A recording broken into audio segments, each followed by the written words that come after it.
കരയാനറിയാത്ത ചിരിക്കാനറിയാത്ത അപ്പു നന്നായി പാടുമല്ലോ. പാടാത്ത വീണയും പാടും. ശ്രദ്ധിച്ച് തേക്കണേ അപ്പു. ഈ വീക്ക് മുഴുവൻ എനിക്ക് ഒരുപാട് ഫംഗ്ഷൻസ് ഒക്കെ അറ്റൻഡ് ചെയ്യാനുള്ളതാ. ചന്ദ്രേട്ടന്റെ ഡ്രസ്സൊക്കെ വെറുതെ ഒന്ന് മിനുക്കി വെച്ചാ മതി. ഇത് മുഴുവൻ ഈ വീട്ടിലെ തുണികൾ തന്നെയാണോ ചേച്ചി? അതെന്താ അപ്പു അങ്ങനെ ചോദിച്ചത്? അല്ല, കൂടുതൽ കണ്ടപ്പോ ഞാൻ വിചാരിച്ചു അയലോക്കത്തുകാരുടെ തുണി കൂടെ ഉണ്ടാവൂന്ന്. ഒന്നങ്ങോട്ട് തന്നാലുണ്ടല്ലോ.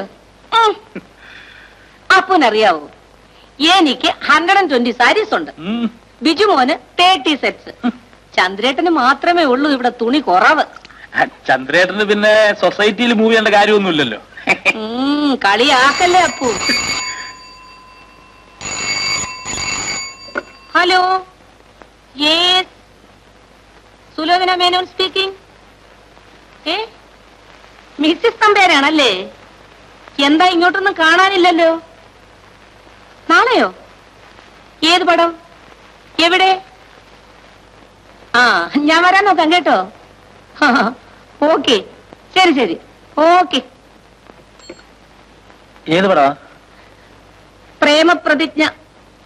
പ്രിവീഷോ അല്ലേ? എന്താ, പോണോ? ചേച്ചി പോണില്ലേ? ഞാൻ എങ്ങനെ പോകാനാ? എനിക്ക് നാളെ ഒരുപാട് എൻഗേജ്മെന്റ്സ് ഒക്കെ ഉണ്ട്. എന്നാ ഞാൻ പോകട്ടെ ചേച്ചി. പോയിക്കോളൂ, അതിനെന്താ? എന്റെ ഇവിടെ വേണ്ടപ്പെട്ട 3-4 ഫ്രണ്ട്സും ഉണ്ടാവും. അതൊന്നും ഒരു പ്രശ്നമല്ല. എന്നെ കേട്ടുവോ? അപ്പൊ ഒരു കാര്യം ചെയ്, എന്റെ പേരങ്ങ് പറഞ്ഞേച്ചാ മതി. എന്നാലും ചേച്ചി ഒന്ന് വിളിച്ചു പറഞ്ഞ ഒന്ന്. കുട്ടിക്ക് പടം കാണുകയല്ലേ വേണ്ടു. അത്രേ ഉള്ളൂ.